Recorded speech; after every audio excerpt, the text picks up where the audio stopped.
Welcome back. All right, I want to talk about something different today. Now, I want to talk about music. I want to talk about music from the '80s, and I want to talk about and I'll even throw in some of the religious side of this because as a fan of metal music, which I know does surprise some people, but I love metal music, and back in the day, that was definitely a an issue. So it was an issue because back in 1980, there was a book that came out called Michelle Remembers. It was basically her future husband sat down, hypnotized her, and she had recovered memory therapy. And I've made sure I wrote that down, oddly enough, to make sure I remembered it. It is a technique that was used a lot with hypnosis that has been completely and totally debunked.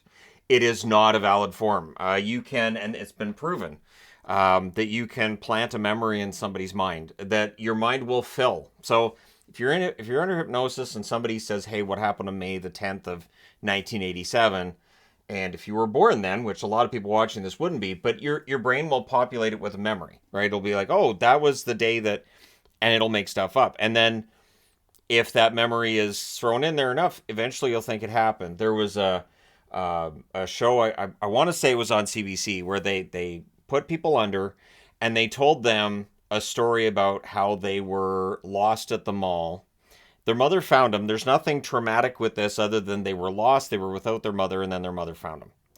And it never happened, but these people were certain that it did after being hypnotized, and this recovered memory therapy being used to basically say, hey, and it's been used with UFO abductions, and at this point it is very much not really scientific, but what that started was what was called the Satanic Panic, right? Like, okay, there's evil everywhere. It's everywhere. It's all over, and there's this whole cabal out there, and it really it was a big deal. It was a big deal for basically the entire '80s, and it swept music up in it. Now, the bands I got on the board here are not all of the bands that were implicated during the '80s and beyond. And my wife and I went through and because I called her in, I said, all right, what other bands were banned in the '80s and '90s?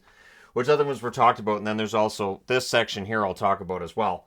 So the first band that comes to mind is Motley Crue. They've got the pentagram, of course, in their logo, and it was all done to sell music. It was the idea that, hey, we're going to go ahead and lean into this, and we're going to have the pentagram. It's going to look awesome. We're going to look evil, and all their songs are about getting drunk and getting girlfriends. So it was an interesting one. I mean, there were the various songs from them that shout at the devil. There were various ones that were in there, which it felt like were kind of like, maybe they'll ban this. This is going to get people talking, and it worked.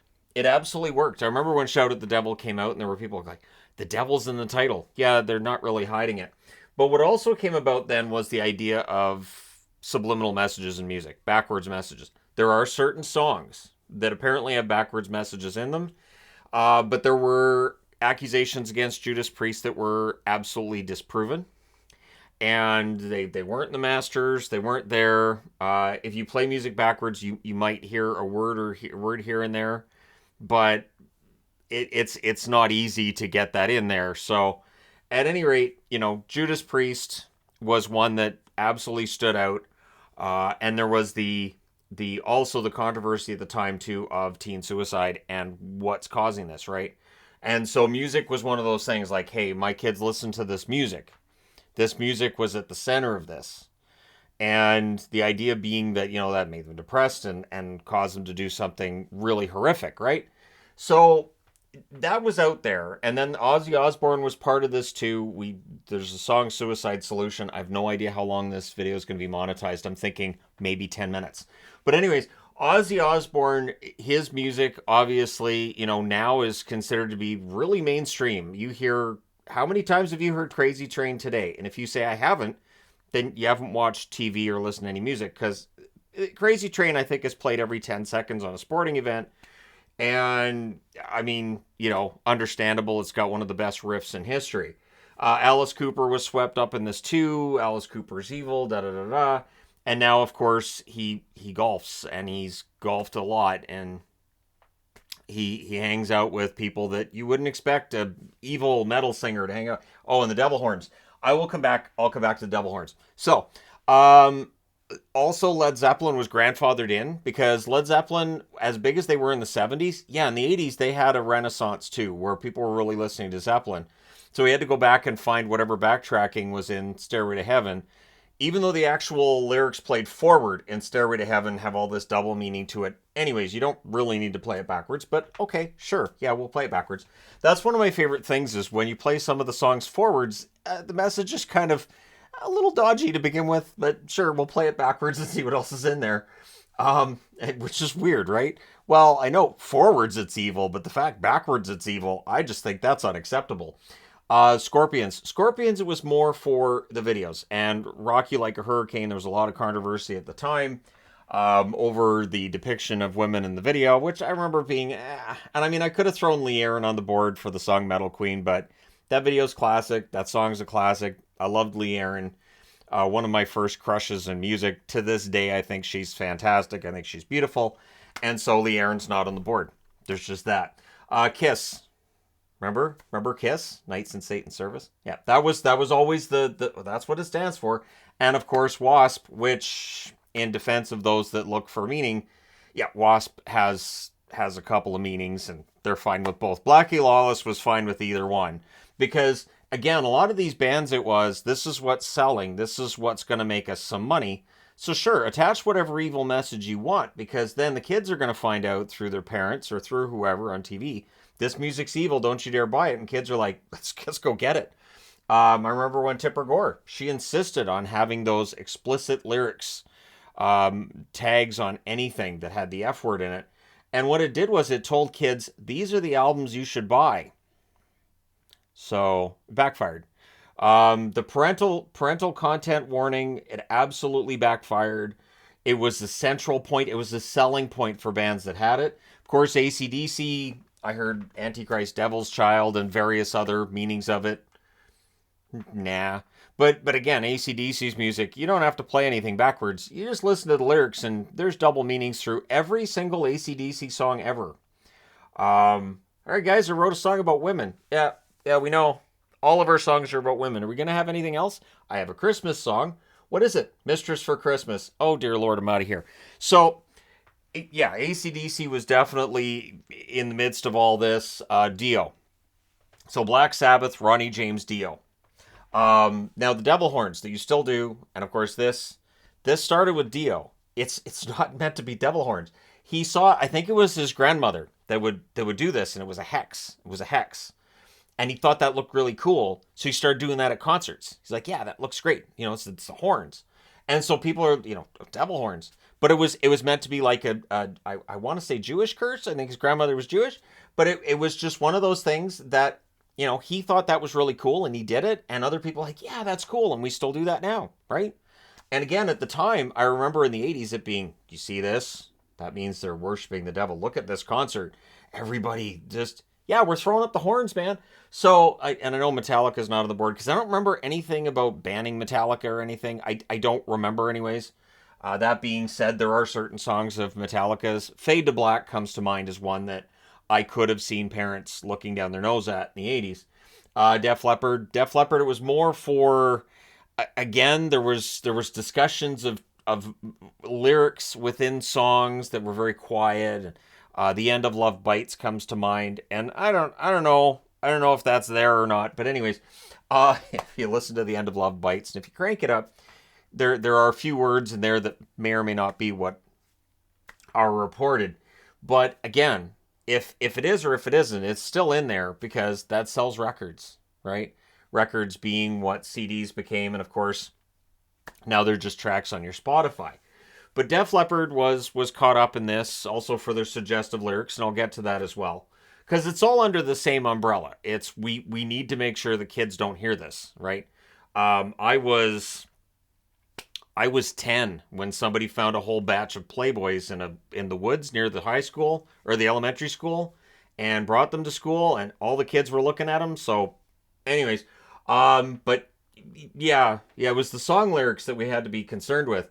And we had magazines back then. So anyways, back in the day, I remember too, my friends went through the woods. We were like, we found these magazines. Got to look through the woods. And so we just combed every single tree in those woods. No knot was left unturned. Anyways, I didn't really see much point, but that was me. Iron Maiden, Iron Maiden, absolutely. Eddie, right? Eddie's right there. It's a marketing tool and it works. And back in the 80s, it was look how evil their music must be. And yet, if you listen to their lyrics, like if you listen to Run to the Hills, yeah, it's there's nothing evil in Run to the Hills at all. It's actually it's a really good song, and if you go through it, it is a really really good tale as well. I love Run to the Hills. The older I get, the more I appreciate that song. Ministry, of course, came out in the 80s. They were a Euro pop band. It did not work, so they switched it around. They became metal, and with the name Ministry, that's going to garner some attention. But with some of the pentagrammy stuff that's in there in their materials, yeah, that's gonna make people upset. Now, I've got Springer, Geraldo, etc. in here for a simple reason. We then had the big talk show thing, the talk show boom. And so what sold Springer? What sold Geraldo? Today we're gonna have people from the Church of Satan. And we're gonna get them out on the stage and everybody's gonna boo them. I don't think there was one person on that stage that was actually from that church. I really, really highly doubt it. Looking at the robes that were being worn and the things they said, and it's like, but do we really think that Springer, Geraldo, and them were really doing a lot of research, making sure that they doubled and triple checked to make sure these people were evil? No, I don't. I think it was just you get them out on the stage, you know people are going to boo them. Back in my drama class, we used to play Geraldo, and the way we played Geraldo was simple. You put together, and we weren't allowed with the main teacher, but you'd put the studio together. You'd have your audience, you'd have your person on stage who was Geraldo, and then you'd have your panel. And of course, the panel, they had to either be Satanists, they had to be KKK, they had to be something like that, right? So we set the whole thing up, and then the way that it ends is the person playing Geraldo has to get hit in the face with a chair. So you have to pick up a chair, you have to hit Geraldo in the face, end scene. That's it. The lights go out, and you're done. Our regular teacher wouldn't let us do it, so every time we had a substitute, we would say, "Can we play Geraldo?" And substitute would be like, "What's Geraldo?" So, anyways, so I'll just throw that out because it was ridiculous. It was absolutely ridiculous. And Ricky Lake came along, and it was kind of the same thing. So that's why there's the etc. And I want to say Donahue would sometimes do shows on this, although he was a little more serious. But all that comes along, and then along comes Marilyn Manson. And then there was Rammstein. Now, around this time is where Columbine takes place. And of course, that loops into the fact that these kids listen to Marilyn Manson, they listen to Rammstein, and both acts were having to come forward and say, look, we don't condone anything that happened that day. Our music had nothing to do with it. And as somebody who's listened to Rammstein for 25 years, yeah, no. Manson, while I may think that Marilyn Manson, who now is Marilyn Manson, it's weird because it was a band called Marilyn Manson, it was a band called Alice Cooper, and then the lead singers become Alice Cooper and Marilyn Manson. But while I don't care for Manson personally, yeah, I listen to his music, and I don't think there was anything in that music that would have led anybody to do anything stupid. But when somebody does something stupid, immediately the first question is why. And I remember one of my favorite comedians, Jake Johansson, said, you have like some horrible violent event somewhere, and you see the reporters like ghouls. We still don't know why this happened.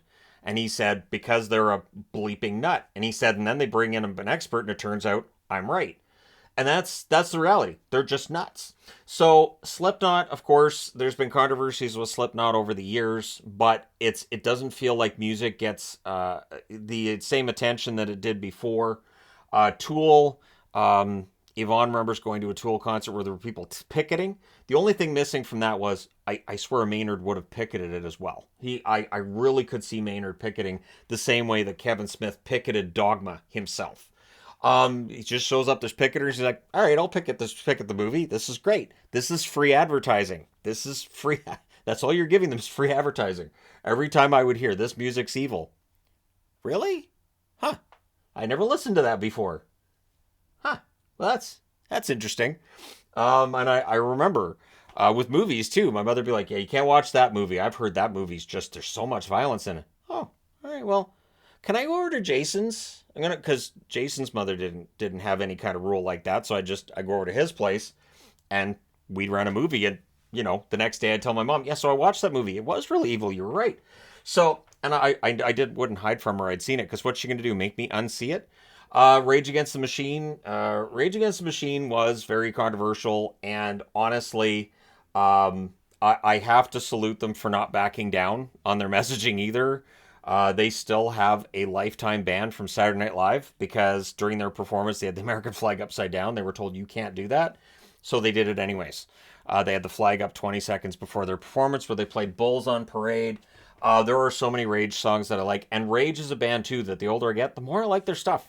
Killing in the Name of is absolutely one of my all-time favorite songs now. It's weird.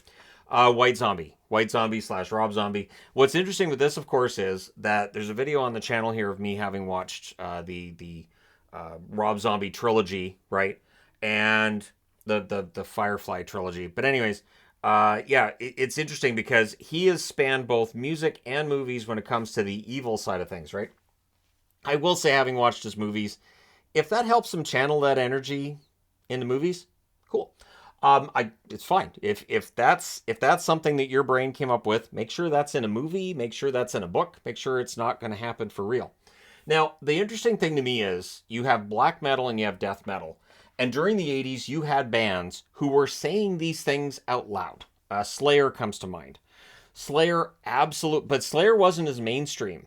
So what's funny is that people would complain about Motley Crue, they complain about Judas Priest and other metal bands. And meanwhile, you had Slayer raining blood and singing about stuff just straight out. You didn't have to listen to a Slayer record backwards. It was telling you its message forwards.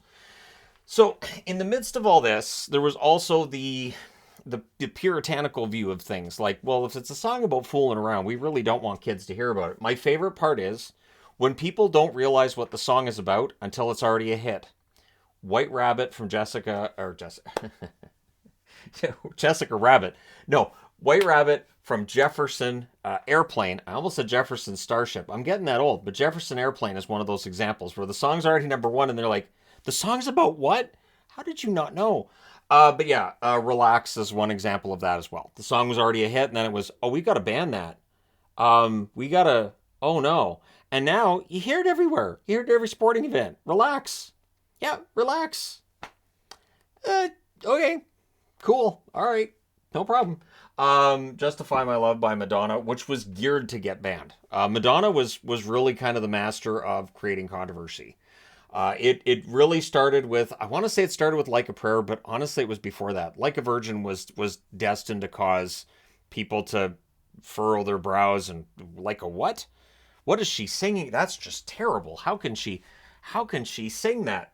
And of course, I was what, 11? I was 11 when that album came out. I had it. I sang along. It was fine. I didn't know what I was singing about. It was fine. So yeah, Madonna was definitely the whole way through, and of course George Michael with "I Want Your Sex" that was banned, and I remember there were always Too Hot for TV. So Much Music would have, which is the Canadian version of MTV for Americans watching or Europeans watching. But yeah, Much Music would have the Too Hot for TV, and they would have the videos, they'd play them, and then they would sit down and they would debate whether or not they should be shown. Dis-moi, which is a song by Mitsu. I don't see any problem with the video. I really don't. I don't think it's a big deal, but I remember it got banned. And so what I did was because I was a teenager at the time, I would record the show. I'd set the VCR and I'd record the show. So it'd be like, these are videos we can't show. That's all right. I'm just going to record it and watch it whenever I want to. So there was that option as well. And again, it's if you tell somebody they can't listen to it, if you tell somebody they can't watch it, well, they got to. They just have to, right? It's why the video nasties thing is still to this day used to sell movies. That you hear about a movie and you go, oh, I never heard of that before. Yeah, it was one of the video nasties back in the 80s. Oh, really? Oh, what's in it? And then people are like, oh, great, because these are all these movies that were listed. Gotta ban this. This can't be shown in any country. It's a selling point. This movie has been banned in this many countries. Now, rap also gets thrown into this too. Now, rap, it was kind of both. Rap, it was, we don't understand this music. We don't know what they're saying, but we're pretty sure we don't want kids to hear it. So it was put into the same region as this, but some of the lyrics, when it would pertain to women, were then put into this as well. Now, for me personally, I liked Run DMC. Huge Cypress Hill fan. Absolutely loved Cypress Hill. Yes, all of their songs are about drugs. Yeah, no, all of them. But it's just that's their jam. And honestly, I really liked with Cypress Hill. They had a different sound. I loved the vocals. I just loved the way it sounded. And Rock Superstar, that was a clean one. There you go. Or Rap Superstar. I like both versions, but I do prefer Rock Superstar a little bit. But yeah, rap in the late 80s, early 90s, there was a lot of, well, we don't want people listening to this. And then, of course, Eminem came along and really, really drove that home. He knew he was going to cause a lot of controversy. He knew he was going to say things that people got upset about, and he did it on purpose. And people bought it hook, line, and sinker. Hollywood has done this for ages. And music has done this for ages. Whether it's East Coast, West Coast, it don't matter. Controversy sells. So there's that part of it. And then one of the odd ones too, and I had to throw this in, was Michael Jackson's Thriller. Now, Michael Jackson at the time, I believe, was a Jehovah's Witness. So when the video for Thriller came out, it got banned on some channels. It wasn't allowed to be shown during the day because you have zombies and werewolves and things. But the church was really choked because this was a video that had like the occult in it. And that to the church was bad, and you can't have that. So he was in trouble with the church. Now, I also wanted to mention Ghost, which I'm wearing.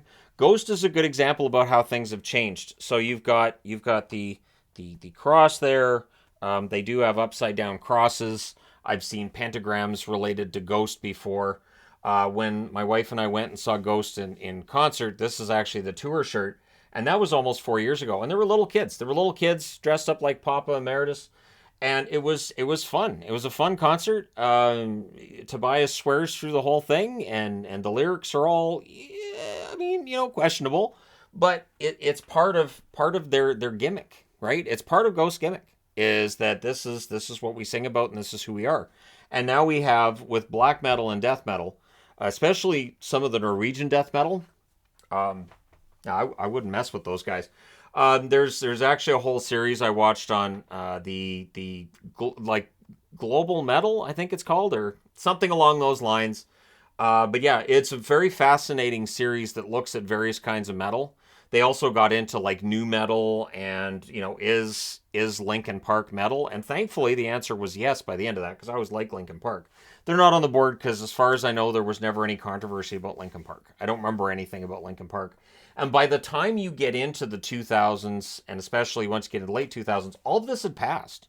So you still have bands out there singing the exact same things or worse than anything Motley Crue, Ozzy Osbourne, or Judas Priest ever even would have thought about. By then, we were just asking ourselves, how did we not notice that the lead singer of Judas Priest was gay? Why does this surprise us? Look what he wore in the 80s. We really weren't paying attention. But the reality really was with this that people just kind of moved on. There's always something new to rage against. Whether it's against the machine, see, there you go, there's a segue, or it's just something else. And so I do find it interesting because anytime somebody gets really upset and rages about something, I think it brings more attention to it. I know that if I'm not a fan of, or I don't like something, I generally just don't talk about it. And if it's a movie or a TV show, I generally don't watch it. There are some very upsetting movies. The interesting thing too is that in and around this time, of course, the Motion Pictures Association and the censorship board that goes around and decides on what is or isn't allowed in horror movies, you couldn't show any kind of actual gore violence. You look at movies now, comparatively speaking with the 80s and what they weren't allowed to do in old Friday the 13th movies, it's insane. Anybody who's tried watching one of the Terrifier movies, you're braver than I am. It took me 2 watches to get through the whole Terrifier movie. And number 2, I don't know if I'm going to watch it or not. I really don't. I don't know if I can get through it. It just seems very gratuitous and very over the top.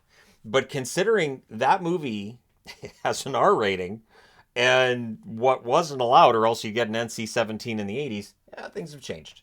Things have definitely changed. I do think that as long as people know what's going to be in a movie, so it's not like they're marketing Terrifier as, hey, check out the new kids movie. As long as they're saying this is a pretty brutal, gory movie, I don't think that there's much need to worry about what is or isn't allowed. Some of the stuff that they cut out of old movies was weird, and it's just like some of the songs that would get cut out or censored. One of my absolute favorite things, and I'll end on this, is when they beep a word in a song. So The first example to me that I laugh at is there's the song from Britney Spears, If You Seek Amy. Now, if you put that together fast, so what they did was they took the word seek and made it see. So it became If You See Amy. So it all of a sudden it didn't, the cleverness was taken out of the song. And sometimes they beep a word out of a song and it makes it sound way dirtier. Where it's like, wait, so they take that word out, and I understand that word's a swear word, but wow, could that be something so much worse? And that makes it sound so much worse. So I always try to listen to versions of songs that aren't censored. I think one of my favorite examples of that too would have been MIA's Paper Planes, where the gunshot noises weren't censored out, but any reference to drugs was. And I thought, well, that's nice. The violent stuff, we'll leave all the violent stuff in, but any kind of a reference to drugs, we're going to make sure that's censored. I thought it was weird. I think the whole thing is weird. But it is where we're at right now. There are still times where things get censored that I think it's kind of ridiculous. I find it weird how to this day, if somebody uses a swear word in a song, suddenly people are like, did you hear what she said? Yeah, she probably talks that way all the time in real life, so it's fine. But okay, we're going to censor that song. And again, so you tell your kids, okay, you can't listen to this song. I've got a nice clean version here. Now, there's a dirty version of this, but I'm glad I got you the clean version. That kid's like, what's in the dirty version? Can I go to my friend's house? Everybody has a Jason. Everybody has a friend that they can turn to when their parents say, you're not allowed to watch this, you're not allowed to listen to this, that they can go over to their house, their apartment, or just, meet them out in a park and listen to some music, or, I mean, with phones now, you could watch a whole movie depending on, your data plan and everything, but you could do whatever you want. Because again, that's how things are now. And, yeah, so let me know your thoughts in the comment section below. As always, it's just something that's been on my mind lately. It's been on my mind lately, the whole panic. And I remember every street corner, look out, and, there's bad things happening everywhere. And then it just kind of stopped. It stopped because it shifted somewhere else. And then what we're worried about today is over there.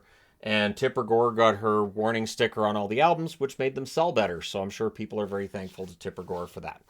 But hey, let me know your thoughts in the comment section below as always. Don't forget to hit like and subscribe if you're browsing your way through. You just happened upon this video.